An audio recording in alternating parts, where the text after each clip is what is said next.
인생의 오후를 즐기는 최소한의 지혜 읽고 있습니다. 오늘은 591일차 독서모임 천독 시간이고요.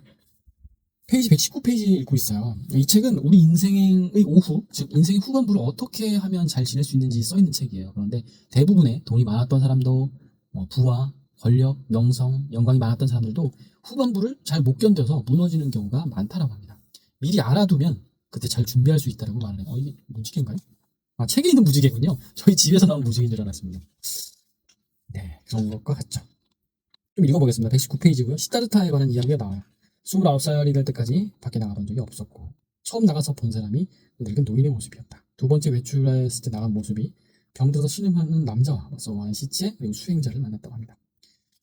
네, 이런 수행자의 물음에 이런 시다르타의 물음에 수행자가 어떤 진리를 말해주고 거기서 진리를 깨우치고 본인도 수행자가 되어서 6년 동안 모든 즐거움을 포기하고 음식을 절제하고 고통을 견디면서 가난한 생활을 이렇게 이어갔다고 해요. 그 다음에 어떤 깨달음을 얻죠. 깨달음에서 네 가지를 말해주는데 사성제라고 합니다. 첫째, 인생은 괴로움이다. 만성적인 불만족의 그 원인이다. 둘째, 이 괴로움의 원인은 세속에 대한 갈망과 욕구, 집착이다. 셋째, 이 갈망과 욕구, 집착을 제거함으로써 괴로움에서 벗어날 수 있다. 넷째, 갈망과 욕구, 집착을 제거하는 길은 팔정도를 따르는 것이다. 이렇게 이야기합니다. 위대하신 분의 이야기를 한번 읽어봤습니다. 그 다음에 이 책에서 저는 항상 이런 데 꽂히는데 이런 이야기가 나옵니다. 읽어볼게요. 어디서부터 읽으면 여러분들이 저랑 이렇게 싱크가 맞으려나 모르겠지만 위에 있는 이 진리 우리의 문제에 적용해 생각해보자 라고 이제 저자가 말을 하면서 나는 살아가면서 세속적인 성공을 통해 물질적 보상에서 만족을 구하는 법을 배우게 되었지만 그것은 궁극적인 만족을 가져다 주지는 못했다. 세속적인 성공이라고 하면 어떤 그 수행자의 이런 도적인 삶이 아니라 돈, 명예, 권력 이런 우리가 사는 일반적인 세상인 거죠. 이런 곳에서 보상을 만족을 구하는 법을 얻게 되었지만 궁극적인 만족은 아니었대요.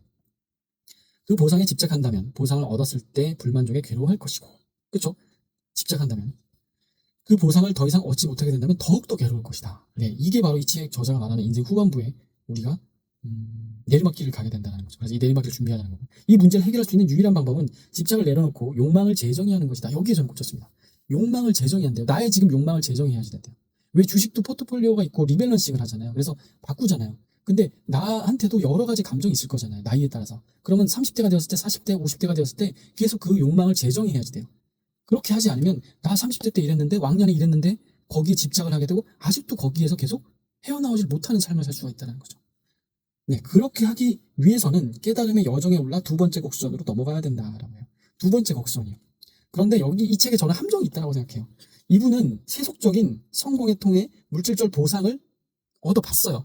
그렇기 때문에 이쪽으로 넘어가는 거라고 저는 생각해요. 이게 제가 조금 진짜 세속적일 수도 있지만 왜냐하면 제가 뭔가 예전에 유튜브를 가르칠 때도 그랬고 뭔가 이렇게 독서 모임 천독에서 긍정학원을 가르칠 때도 그랬고 이 앞단계를 성공하고 이 앞단계에서 그러니까 성공과 실패를 경험해야지 혹은 뭔가 제대로 깨달음이 있어야지 이 세 번째 다음 단계로 넘어간다는 거예요.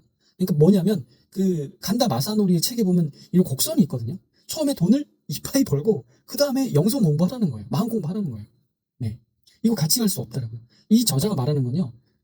전반부는 좀 힘차게 달려도 돼요. 하지만 후반부에도 힘차게 달렸을 때 문제라는 거예요. 여러분들이 만약에 지금 힘이 있다면 힘차게 달리십시오. 그 다음에 후반부에는 마음 공부하시고 저는 이렇게 말하고 싶습니다. 아니면 두 개 다 동시에 가져가는 것도 괜찮은데 네, 아무튼 저의 생각은 이렇다는 거. 그런데 이 책을 읽은 사람과 안 읽은 사람과 그 후반부가 명확히 갈리거든요. 무슨 말이냐면 저도 지금 제가 인생의 후반부라고 말을 하고 있지만 정말 이거보다 훨씬 더 확 꺾이는 후반부가 오거든요. 길을 가다가 걷는 노인 한 분이 보이시면 그 노인을 지그시 바라보세요. 꼭 한번 해보세요. 내가 50m 거리를 30초도 안 걸리죠. 한 7초 만에 가거든요. 그러니까 7초 너무 심했나? 10초 만에 가는 거리를 그 어르신이 걸어가는 걸 보세요. 한 1분 걸리거든요.